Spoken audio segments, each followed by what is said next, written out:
Hello' everyone, মোৰ mini ব্লগলৈ আপোনালোক সকলোকে স্বাগতম জনাইছোঁ। চ' গাইজ, আজি মোৰ বাবে এটা বহুত ডাঙৰ অভিজ্ঞতা হ'ব গৈ আছে। আপোনালোকে চাই থাকিব সম্পূৰ্ণ ভিডিঅ'টি, লাষ্টত নিশ্চয় গম পাব।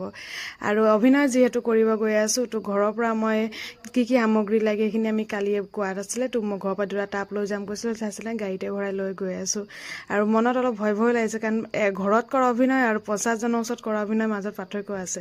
সোমাই আহোঁতে প্ৰথমে আমাৰ চবকে তিলক কৰা হ'ল, বহুত সুন্দৰকৈ আদৰিছে সকলোকে। কিবা এটা ভাল লাগি গৈছে মনটো, জানেনে। আৰু এইফালে আমি লাষ্টবাৰৰ কাৰণে সম্পূৰ্ণকৈ চাই লৈছোঁ ষ্টেজত ক'ৰবাত কিবা আছেনি, কিন্তু এইখিনি গোটেই মহিলাই যোগ কৰিছে দেই।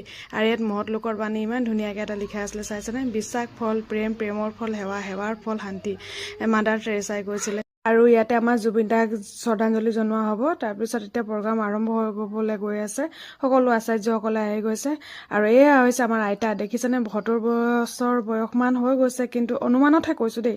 কিন্তু আইতাগৰাকীক কেলৈ নিমন্ত্ৰণ কৰা হৈছে সেয়া পিছলৈ জনাই আছোঁ বাৰু। ভিডিঅ'টি চাই ভাল লাগিছে যদি লাইক এটা কৰি দিব। তাৰপিছত আমাৰ বন্তি প্ৰজ্বলন হৈছে। তাৰপিছত আমাৰ বন্দনা আৰম্ভ হৈ গ'ল। এতিয়া বন্দনা সকলোৱে গাব। তাৰপিছত এয়া মোৰ অভিনয়, জানিছে মই যে হ'লোঁ জয়মতী, আৰু এইজনী হৈছে কনকলতা। আৰু এইফালে আইতাক নিমন্ত্ৰণ কৰি অনা হৈছে সন্মানৰ কাৰণে। পৰিৱেশ ভিত্তিক গঢ় চলোৱা সন্মান, আইতাগৰাকীক সন্মান দিয়া হ'ব। আৰু এইফালে বিশেষ সাফল্য লাভ কৰা শিশুৰ মাতৃ সন্মান তেখেতক দিয়া হৈছে। আৰু এতিয়া আমি সকলো কাম সামৰি মেলি ঘৰলৈ বুলি ওলালোঁ, যিহেতু 2টা বাজি গ'ল, ভোকো লাগিছে। মোৰ মিনি ব্লগটি চাই কেনে পালে নিশ্চয় জনাব। ভাল লাগিলে লাইক কৰিব। আজিলৈ আহোঁ, বাই বাই এভৰিৱান।